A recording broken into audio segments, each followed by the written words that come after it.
Attention, ils reviennent encore ce matin pour tout déballer. Ici, avec professionnalisme, nous levons le voile sur ce qui est caché. Il n'y a que nous pour le faire. À travers nos enquêtes, nous déballons sans ambiguïté tout ce qui est fait de société, la culture dans sa globalité et le sport dans toute sa diversité. Restez accrochés à nos lèvres pour ne rien manquer de l'actualité. Le déballage, c'est du lundi au jeudi dès 14h sur tous nos canaux de diffusion.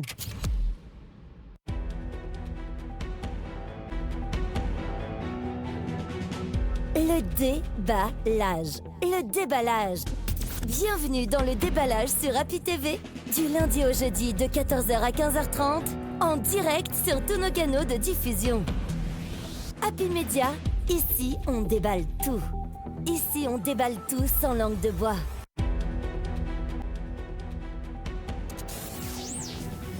Le déballage, l'émission qui vous amène au cœur de l'appréhension des faits et actualités de la Guinée et d'ailleurs. Du lundi au jeudi de 14h à 15h30, suivez la Team Choc pour des analyses, des décryptages et des commentaires hors pair. Ici, on parle sans détour et on décante le vrai du faux. Le déballage, c'est sans langue de bois sur Happy Media, disponible sur Star Times, TNT, Canal 104 et sur tous nos canaux synchronisés. Deuxième partie de cette émission, le déballage de ce mardi après-midi. CAN 2024, la Guinée peut-elle compter sur le coaching de Kaba Diawara? C'est la question qu'on se pose et vous pouvez également agir à travers le 610 45 95 95. Je reprends le 610 45 95 95. Vous avez la possibilité de nous joindre en direct et nous avons comme invité M. Mohamed Diaby, journaliste sportif. Alors moi, j'ai fait le tour un peu des réseaux sociaux. J'ai fait un peu comme vu sur le net, j'ai fait la même chose. Je suis tombée sur une publication de Paul Fatia, mais j'aimerais bien que vous me donniez les explications sur cette publication.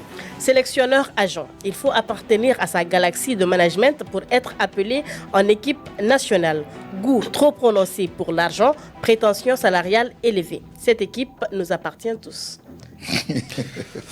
Moi, je pense que c'est l'avis aussi d'un observateur. Déjà, vous avez souri déjà avant. Après, Paul Fatia, c'est quelqu'un que je connais. Je le côtoie à chaque fois. On se partage pas mal d'émissions.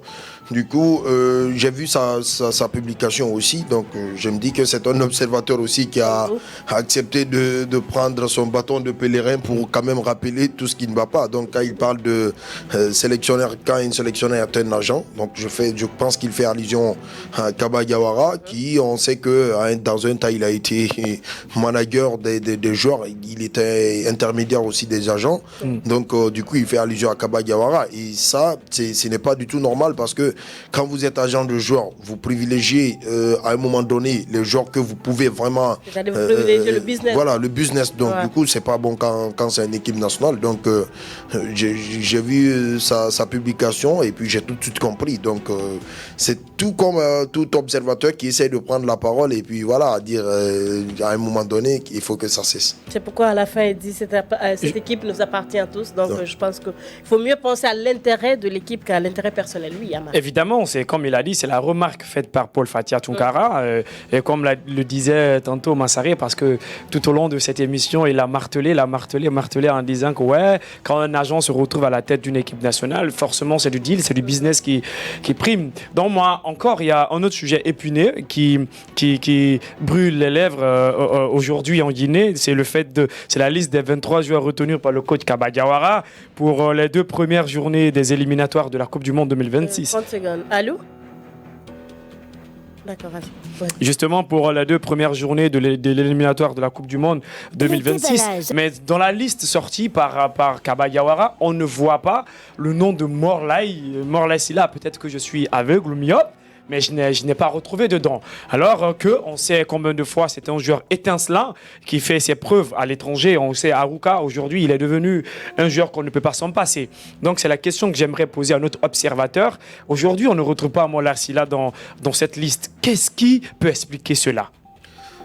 Bon, pratiquement, officiellement, il n'y a aucune explication claire parce que déjà, l'entraîneur, il a sorti sa liste sans conférence de presse, même si on nous dit que demain, il y a une conférence de presse. Donc, après, la liste. Après la sortie de la liste. Chose qu'on n'apprécie pas beaucoup parce que c'est quand c'est chaud, on dit très souvent, du coup, c'est quand c'est chaud, l'entraîneur, il est face à nous, on lui pose des questions pour comprendre quand même c'est chaud. Mais tout ce que je ne veux pas, en fait, quand on pose des questions à Kaba Diawara pour nous parler de l'absence d'un joueur performant, il nous parle de choix. Après, on est condamné. C'est un choix. Après, on ne peut pas discuter beaucoup. Mais ce que je sais, Morlaï Sylla, ça fait 2 fois qu'il ne se retrouve pas sur la liste. Pourtant, il avait reçu sa pré-convocation dernièrement pour cette liste-là. Il avait reçu sa pré-convocation, mais pas la convocation officielle. C'est vrai, on peut être pré-convoqué, après ne pas se retrouver sur la liste, mais après, quand on pré-convoque quand même Morlaï, c'est qu'il a une forte chance de se retrouver sur la liste, mais il ne s'est pas retrouvé sur la liste.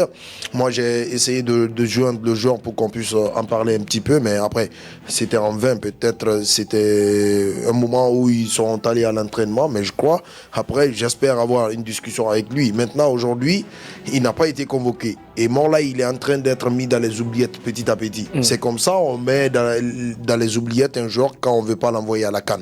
Maintenant, Morlaï, moi je me rappelle juste d'un seul match. Le déclic, en fait, c'était un seul match. Quand il a joué contre le Malawi et que la Guinée a été qualifiée, il a joué la première mi-temps.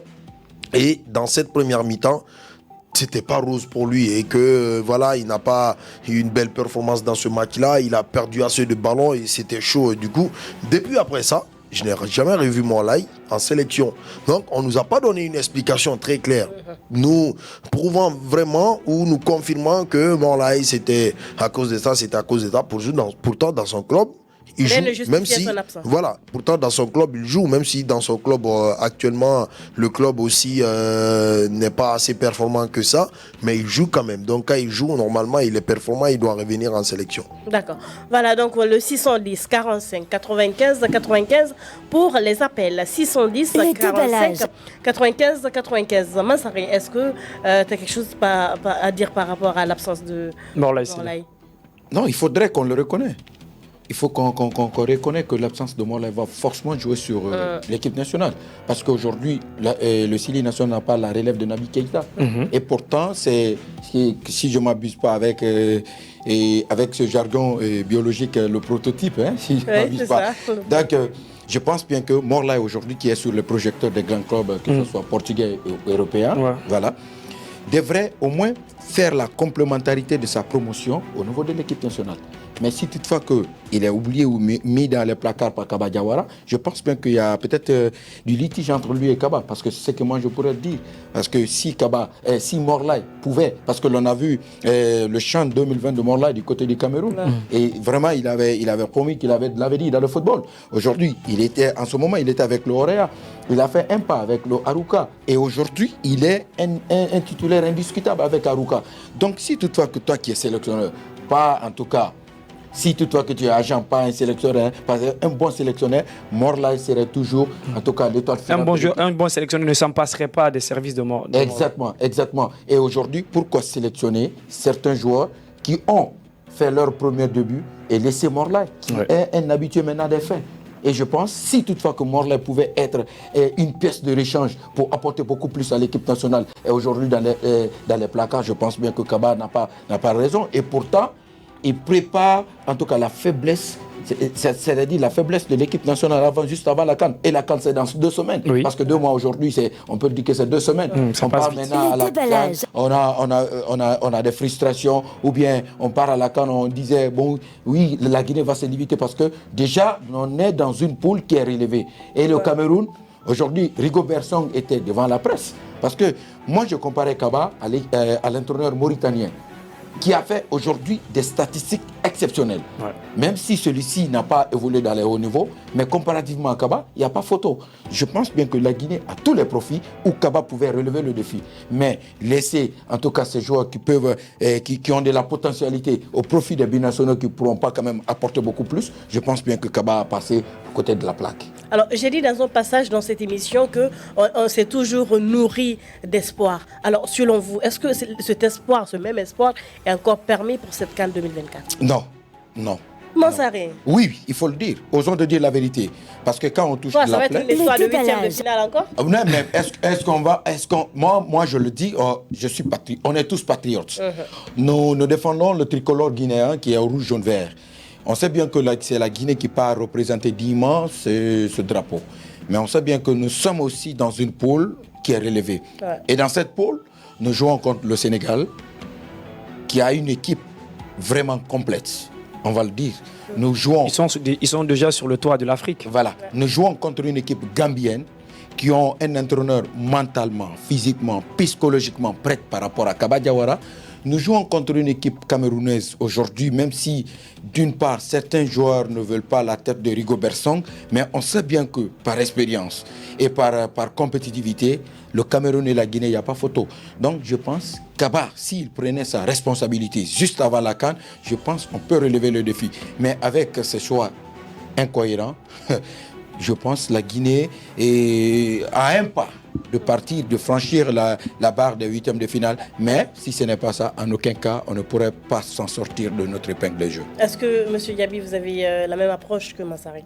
Non, j'ai un avis contraire. D'accord. Moi, je pense que la Guinée peut aller loin dans cette CAN. Après Kaba Diawara, je l'accorde ce crédit-là. Aujourd'hui, c'est vrai que l'équipe qu'on souhaite avoir, on n'a pas cette équipe-là, mais à mon humble avis, en fait, il a accompagné cette équipe pendant 2 ans. Je crois qu'il peut vraiment apporter quelque chose peut-être à la CAN si il essaye bien sûr de faire ses réglages comme on l'a dit, de faire ces réglages-là avant les 2 mois. Et ces 2 matchs vont permettre peut-être à Kaba Diawara de constituer une vraie équipe pour affronter cette poule au niveau de la CAN. Après, les gens, ils ont peur de la poule, mais moi, je n'ai jamais peur de cette poule parce que la Guinée a eu une poule compliquée plus que celle-là. Parce que je me rappelle en 2015, on était dans une poule contre le Mali, la Guinée, le Cameroun et la Côte d'Ivoire. Donc c'était une poule vraiment très compliquée. Et après, aujourd'hui, je pense qu'il n'y a que le Sénégal peut-être dans cette poule qui peut vraiment nous poser des problèmes. Mais après, à la dernière CAN, on a quand même essayé de tenir en échec le Sénégal. Donc c'était 0 but partout. Et aujourd'hui, ce match, c'était comme une victoire. Oui, je ne suis pas en train d'imaginer que le scénario de la CAN 2021 au Cameroun peut se reprendre avec la Gambie. Moi, je ne vois pas la Gambie battre la Guinée, c'est vrai. Après, combien d'absences? Il y avait combien d'absences ce jour que la Gambie a pu battre la Guinée? Il y avait pas mal d'absences. Et pourtant, d'ailleurs, avec toutes ces absences-là, la Guinée devrait gagner. Mais après, voilà, on est tombé un petit peu bas et que la Gambie a pu quand même nous battre. Maintenant, le Cameroun, on sait que c'est une équipe qui existe beaucoup plus avec la frayeur de par le nom. C'est par le nom que le Cameroun existe, mais quand vous prenez vraiment, c'est pas une équipe où vraiment qui peut faire peur quand même à la Guinée, parce que le Cameroun, à cette CAN-là, le Cameroun s'est qualifié à la toute dernière minute, et c'était contre le Burundi. Et le Burundi, donc, déjà, voilà, au Makale, et du coup, c'était 0 but. En fait, à la première mi-temps, c'était 0 but partout. Un espoir brisé. Mais je pense... Deuxième... mais non, on ne peut pas parler d'espoir brisé. Mansaré, quand même. Moi, je pense que c'est toujours, comme on le dit, c'est le terrain qui commande. Après, il y a des choses qui se passent sur le terrain. On ne peut pas prédire. Exactement. Je pense bien, il a souligné un passage où je veux un peu rebondir. Quand nous prenons, en tout cas, l'ossature de la CAN 2015 et l'ossature de la CAN 2023, il y a une très grande différence. Il y avait des joueurs qui étaient des vrais leaders, tels que les Ibrahim Traoré, tels que les Kevin Constant, d'autres joueurs. Mais aujourd'hui, prenons le cas de cette équipe de Kaba. Dis-moi au moins 2 ou 3 joueurs qui sont des vrais potentiels leaders, qui peuvent au moins prendre le match. Moi, je ne suis pas en train de comparer l'équipe. Je suis en train de parler de la poule. Non, oui, je te rappelle, je te rejoins un petit truc dans le football. Dans la mesure où on a un entraîneur dans une rencontre qui est limité dans son système. Et une fois qu'il est beaucoup plus agacé par l'adversaire, il est traumatisé dans la tête. Et finalement, on voit les changements qui... Oui, voilà. Moi, je te donne juste un petit exemple dans le football pour te dire que tu ne dois pas être surpris. Vous prenez la France à la Coupe du Monde au Qatar. on a vu l'équipe de la France avec des multiples de blessés. Maintenant, avec ces blessés-là, on a dit la France va sortir tout de suite en phase de groupe. Et puis, c'est cette France qu'on a vue en finale. Oui. Donc, c'était une surprise pour les hommes, mais après, pour moi, c'était pas une surprise parce que moi, je me disais que les joueurs qui étaient à leur première fois ou les joueurs qui n'ont pas eu la chance d'être titulaires aussi, c'était pour eux une manière de se prononcer tout de suite. Et puis voilà, ils ont fait une meilleure performance. Peut-être le dieu du foot n'était pas avec eux. Ils sont tombés devant l'Argentine parce que Lionel Messi, il fallait qu'il remporte quand même la coupe. Donc, pour rendre son histoire très belle. Maintenant, aujourd'hui, avec la Guinée, moi, je me dis que c'est très simple pour que nous puissions sortir de cette poule. Ouais. Par exemple, on a un calendrier, je crois, qui est bien défini en notre faveur. On joue notre premier match contre la Gambie, après le deuxième contre le Cameroun, après le troisième match maintenant contre le Sénégal. Après les deux grosses nations, par exemple le Cameroun et le Sénégal qui vont s'affronter, il peut y avoir quand même un résultat, soit un match nul, et que nous, on peut peut-être gagner tout ça, vous allez dire que je suis dans la supposition, je suis d'accord. Mais après, moi je parle de la potentialité en fait des joueurs. On peut changer la mentalité de nos joueurs en une semaine. Pour un bon coach, pour un bon manager, qui peut vraiment essayer d'avoir une gestion saine avec les joueurs, changer leur mentalité pour leur rappeler quand même qu'on peut vraiment faire quelque chose à cette CAN-là. Moi, je crois qu'on peut s'en sortir dans cette poule-là. Mais je pense bien qu'il y a eu deux grandes opportunités pour Kaba. Une façon de mettre en place une équipe digne de nom. Parce que les deux matchs amicaux, contre les Gyartis de la Guinée-Bissau et contre les Panthers de Gabon, l'on a vu.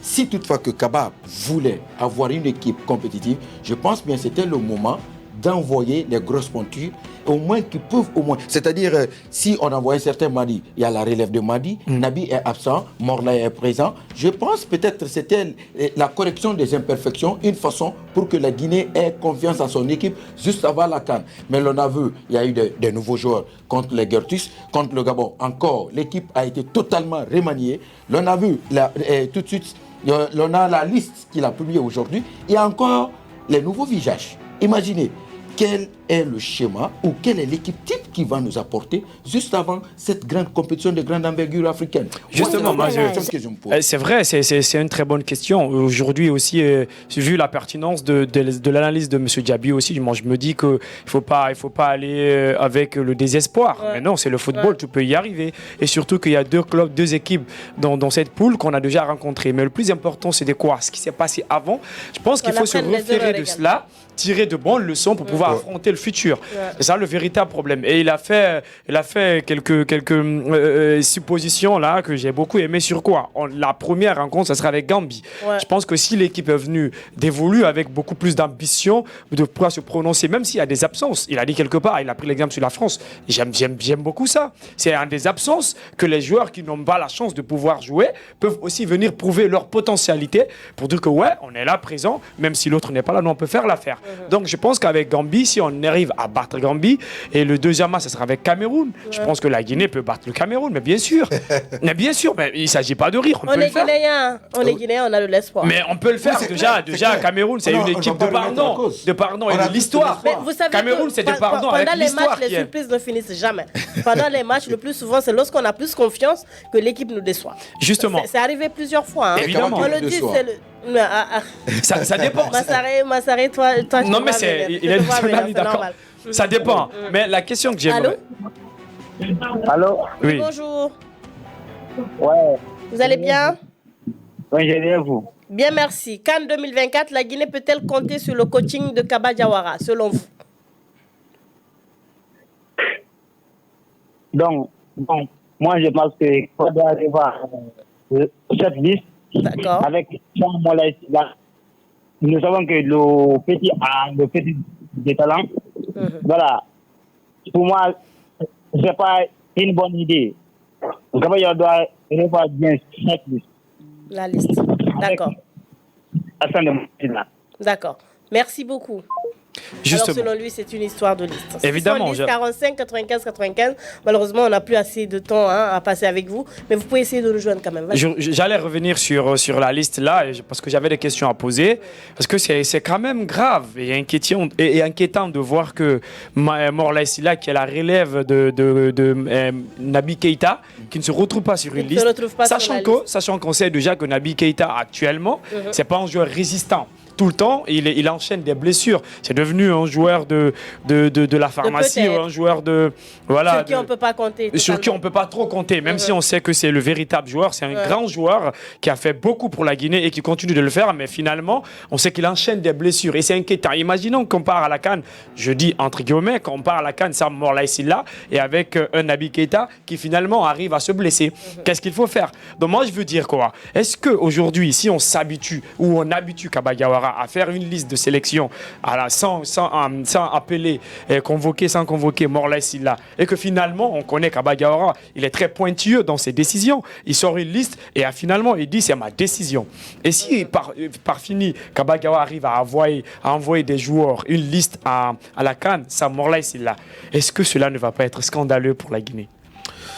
Scandaleux, je pense que c'est trop dit, parce qu'il y a des joueurs quand même qui ont été oubliés ici, ou les joueurs qui n'ont pas été convoqués, qui ont beaucoup plus de potentiel que Morlaye Sylla, mais après, c'était pas scandaleux. L'équipe est quand même partie, l'équipe a fait sa CAN, après on nous a éliminés en 8e de finale, comme toujours, et puis on s'est retourné. Donc, je pense pas, peut-être c'est quand on laisse Morlaye Sylla ici et qu'on parte tout de suite, on nous élimine dans les phases de groupe, on dira que Morlaye a été laissé derrière nous, mais après, c'est pas un truc qu'on croit beaucoup plus. Mais aujourd'hui, moi je pense que Morlaye, il mérite d'être dans cette liste. Il mérite, parce que j'ai vu sur la liste, il y a des joueurs qui viennent tout droit de l'infirmerie, qui sont en rééducation encore, parce que quand vous prenez, il y a Naby Keïta qui n'a pas joué encore une minute avec son club.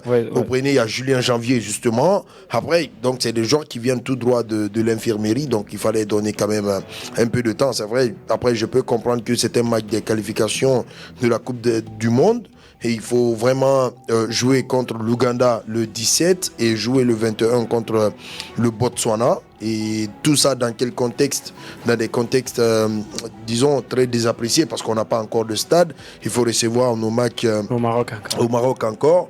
Et ça va être dans quelle ville? À Rabat. Donc, du coup, ça devient encore un petit poids. Donc, toutes les conditions, en fait, sont réunies pour que la Guinée ne passe pas pour cette Coupe du Monde. Parce que quand vous ne jouez pas un match chez vous et que, voilà, on pense quand même à ce mental que les joueurs peuvent faire quand même. Donc, du coup, aujourd'hui, tout ce qu'on sait, Morlaye mérite en tout cas d'être sur cette liste, parce que le jeune, il est performant. Et je crois il avait commencé à s'habituer avec cette équipe nationale.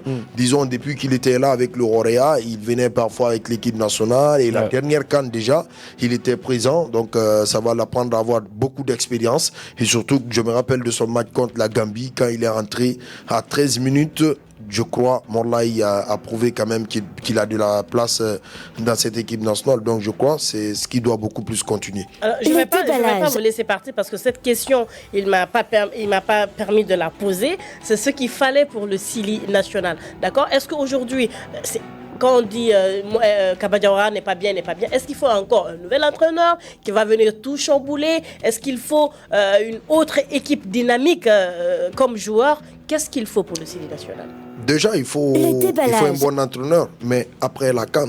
Je ne veux pas qu'on le change avant la CAN, parce que ça va perturber assez de choses et le temps ne plaide pas à notre faveur. Donc, après la CAN, moi j'estime qu'il peut bien conduire cette équipe à la CAN s'il parvenait à écouter les uns les autres pour tirer un profit des bons conseils. Maintenant, aujourd'hui, il faut déjà un bon entraîneur, un entraîneur de haut niveau, un entraîneur qui sait utiliser vraiment les joueurs et déjà qui est tacticien. Donc, il nous faut ça. Et au-delà de ça, maintenant, il faut changer la mentalité aussi de nos joueurs. Moi, je ne dis pas que nos joueurs, ils ont ce comportement beaucoup plus bizarre, mais après, il faut soigner leur mentalité afin qu'ils puissent cultiver l'esprit d'équipe. Parce que quand on a un esprit d'équipe, je crois, on peut vraiment partir au bout de nos efforts pour avoir des trophées internationaux ou continentaux, si vous voulez. Donc, c'est tout ce qu'il faut pour ce Sili-là, parce que on on ne reproche pas à nos joueurs qui ne jouent pas dans les clubs, parce qu'il y a pas mal de joueurs qui jouent dans leurs clubs respectifs, parce que, quel que soit le niveau, parce que, après, on ne peut pas me parler peut-être aujourd'hui du niveau dans le football d'un club, parce que tout appartient aux joueurs de se performer et d'être performant pour répondre présent quand même pour son équipe nationale. Aujourd'hui, Cristiano Ronaldo joue en Arabie Saoudite, il est convoqué avec l'équipe nationale du Portugal. Vous prenez Karl Toko et Kambi qui jouent avec à FC avec François Kamanou dans le même club. Ils sont convoqués tout le temps avec leur club, donc c'est aux joueurs de se performer encore une fois de plus et de cultiver l'esprit de collectivisme et tout pour que l'équipe puisse quand même aller de l'avant. Il y a quelque chose aussi qui revenait tout le temps dans les discussions entre nous, les profanes, hein. Je vais le prendre comme ça, c'est lorsqu'ils sont dans leur club, ils jouent mieux que lorsqu'ils sont en équipe nationale. Ouais, ça aussi, c'est une explication très claire. Oui. Après, c'est pas le même entourage, c'est pas les mêmes conditions et tout. Par exemple, tu seras un peu surprise, peut-être quand je te l'ai dit, qu'un joueur, le climat peut jouer sur un joueur. Je vais pas vous interrompre. Allô? J'ai l'impression qu'on a raté. On a raté. D'accord. Ouais. Le climat peut jouer sur un joueur. Par exemple, il est en Europe là-bas. À chaque fois, il s'entraîne en fait avec de la fraîcheur et tout. Il vient jouer un match à 16h ici, étant donné que le soleil, ça défavorise. Mais après, il faut se battre quand même. Donc, c'est pas les mêmes. Allô, vous allez bien? Bien, merci monsieur. Et vous, votre nom s'il vous plaît? Je réponds au nom de Fofana Amadou. Monsieur Fofana, nous vous écoutons. Allez-y. Donc, pour moi, dans mon idée, je pense que Kaba Diawara n'est pas bon pour le coaching de l'équipe nationale de Guinée. Parce que, avec aujourd'hui, un grand village aujourd'hui qui est deuxième meilleur buteur du. Malheureusement, il nous a quittés. 610, 45, 95, plus que 5 minutes à passer avec vous. Donc, je disais, c'est pas les mêmes conditions. Donc, c'est pas le même entourage. Par exemple, je me rappelle, vous prenez Serou Girassi ou peut-être je vais prendre Naby Keita, par exemple, quand il était à Liverpool, il s'est fait entraîner par Jürgen Klopp le samedi. Par exemple, le lundi, il se fait entraîner par Kaba Diawara. C'est pas le même truc qui va recevoir les mêmes leçons. Donc, c'est pas le même entourage que les gens, ils arrêtent de comparer tout de suite. Parce que là-bas, vous avez toutes les conditions. En fait, vous êtes réunis des bons joueurs et tout, mais en équipe nationale, il faut faire avec les joueurs qui sont là. Du coup, c'est pas les mêmes mentalités et tout. Comme on le dit, il faut s'adapter à la tendance. Voilà, il faut s'adapter à la tendance. Oui, et ce qui est pertinent à travers cette grande compétition mondiale, pour les éliminatoires, les 2 matchs, je pense bien que la Guinée joue contre un ancien entraîneur, qui n'est autre que Paul Putz, qui est nouvellement, en tout cas, nommé par l'Ouganda. Et de l'autre côté, c'est Darosa. Didier Gomez Darosa avec le Horaire. L'ancien coach du Horaire. Donc je pense bien que Kaba pouvait prendre sa responsabilité vis-à-vis. Parce que Paul Putz connaît. Ils connaissent la Guinée. Ces 2 joueurs. Et Darosa aussi connaît le système, au moins pour contrecarrer l'équipe guinéenne. Donc je pense bien que. Et ça, c'est la Coupe du Monde. Nous partageons la même poule que l'Algérie. Si toutefois que nous minimisons l'Ouganda ou le Botswana, je pense que la Guinée n'ira nulle part. Et surtout, nous préparons la Coupe d'Afrique des Nations parce que l'inquiétude tourne autour de cette compétition au niveau de la Côte d'Ivoire. Oui. Donc, Kaba a son bâton de pèlerin, une façon de relever le défi. On est tous Guinéens, on a de l'espoir, mais il faudrait qu'on parte avec un espoir brisé. Parce qu'aujourd'hui, nous dépensons des milliards derrière cette équipe nationale, mais ça n'apporte rien. Oui. On sait bien qu'aujourd'hui, quand il y a des trucs, quand il y a, en tout cas, il y a des défaillances, on ne fait que crier au nom des journalistes sportifs qui sont là, qui ne font pas de l'équilibre dans les informations. Mais quand tu fais de l'équilibre et que tu n'es pas écouté, donc je pense bien qu'il faudrait que tu le saisisses juste avant de rebondir sur la vraie vérité. Justement. On dit arrêtez d'investir dans le sport, investissez dans la culture. Justement. Voilà, c'est vrai parce que ces deux matchs qu'on doit jouer pour les éliminatoires de la Coupe du Monde, c'est très important. Mais quelque part, M. Diaby parlait de la mentalité des joueurs. Et il ne faut pas retenir, il ne faut pas esquiver aussi que dans ces compétitions ou dans l'entraînement même, il peut y avoir des blessures. Bien sûr. Ouais. Et cela peut jouer sur l'équipe nationale à la CAN. CAN. Parce que quand on a des joueurs blessés, on ne l'espère pas, mais c'est le football, ça arrive. Tout peut arriver. Donc, il faut se préparer. Il faudrait préparer l'équipe, la mentalité des joueurs à cela. Et ensuite, ce que je vais poser, parce que récemment, lorsqu'on avait eu M. Diaby au bout du fil, on lui avait posé une question à savoir, est-ce qu'il croit que la Guinée avec Kaba Diawara pouvait remporter la Coupe la CAN. Et ce qu'il a répondu, j'ai ça en mémoire, il dit, avec Kaba, je n'espère pas. Est-ce que jusqu'à présent, c'est ça? Et c'est non. Il va pas, avec Kaba, on ne va pas remporter la Coupe d'Afrique des Nations. On est très loin de ça. Peut-être l'objectif, c'est d'aller au moins dépasser les huitièmes de finale pour dire au moins qu'on a fait une belle performance. Parce qu'après, tous les entraîneurs qui se sont suivis avec l'équipe nationale de Guinée, c'est en huitième de finale et tout. Mais après, comme vous avez parlé des blessures, c'est ce qu'il faut beaucoup plus éviter. Ouais. C'est pourquoi les clubs européens, ils n'aiment pas trop les joueurs africains. C'est-à-dire que quand on essaye de te faire signer dans un club, parce qu'à chaque fois vous voyagez en Afrique, et ils considèrent que la terre n'est pas, en tout cas, adaptable pour vous afin de jouer au foot. On a vu ça avec le président du club de Napoli qui insistait qu'il avait même voilà, ils ne veulent pas que les joueurs africains ils viennent quand même en sélection. Et justement, c'est pourquoi, quand vous venez en sélection et que vous vous blessez, la FIFA demande la FIFA en fait essaye de payer disons comment je vais appeler ça essayer d'endommager le club. Voilà, de dédommager le club. Comme dédommager le club. Donc la FIFA voilà, entre Neymar et Al Hilal. Donc c'est un peu ça, parce que les joueurs africains quand ils viennent ici, les conditions sont tellement précaires que les recruteurs qui sont là-bas ou les employés les employeurs des joueurs qui sont là-bas ont beaucoup plus peur. Mais après, voilà, c'est l'engagement. Quand vous êtes africain, vous avez ce sang quand même pour venir chez vous et jouer, et surtout quand vous connaissez le pays.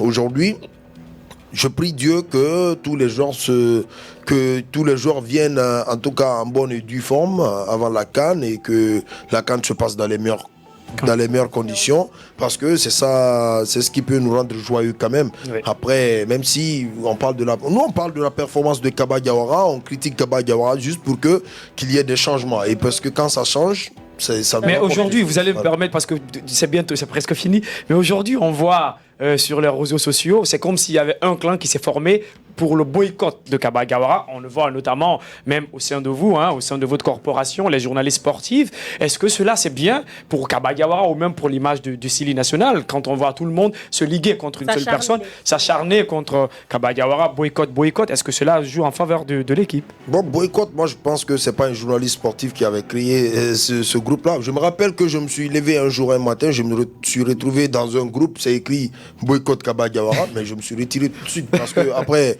voilà, ça me ressemblait pas. Évidemment, ouais. Maintenant, aujourd'hui, vous allez voir, on critique Kaba Diawara, on fait tout, mais quand on part à la CAN, on le soutient. Ouais. Les journalistes, ils ont toujours fait. En fait, on ne peut pas s'en passer parce que la fibre patriotique qui est là, il faudrait vraiment suivre. On le critique juste pour que ça change. Vous savez, les critiques aussi. C'est bon, c'est constructif. Voilà, c'est constructif parfois, donc voilà, c'est juste ça. Quand on part à la CAN, on le soutient tout de suite. Je me rappelle, le Sénégal, avec la presse sportive du Sénégal, le Sénégal, les journalistes sénégalais, ils sont très méchants avec leurs co que les Guinéens. Moi, je me rappelle, on a vu le Sénégalais, on sait ce qu'ils se disaient tout de suite, mais après, nous, on est très flexibles ici et tout. Les gens, ils critiquent, après, ils nous traitent de journalistes alimentaires, c'est vrai, il n'y a pas de souci, mais après, on ne va pas arrêter quand même. Justement. L'échange fut fructueux et enrichissant. En tout cas, on va vous dire merci de nous avoir accordé votre temps à travers cette émission, Le Déballage. Ce fut un réel plaisir pour nous de vous avoir. Le temps a sonné, je pense qu'on va rendre l'antenne.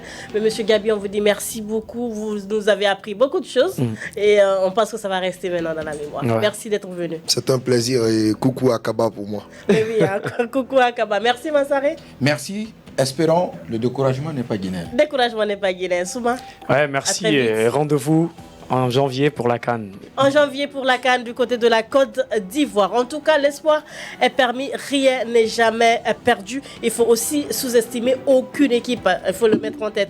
Ils sont tous forts. Ils peuvent tous gagner. Merci de votre fidélité à, bien sûr, cette émission, Le Déballage. Le prochain rendez-vous, ce sera demain. Toujours au compte de cette même émission à partir de 14h. Merci à toute l'équipe technique. Prenez soin de vous. Au revoir.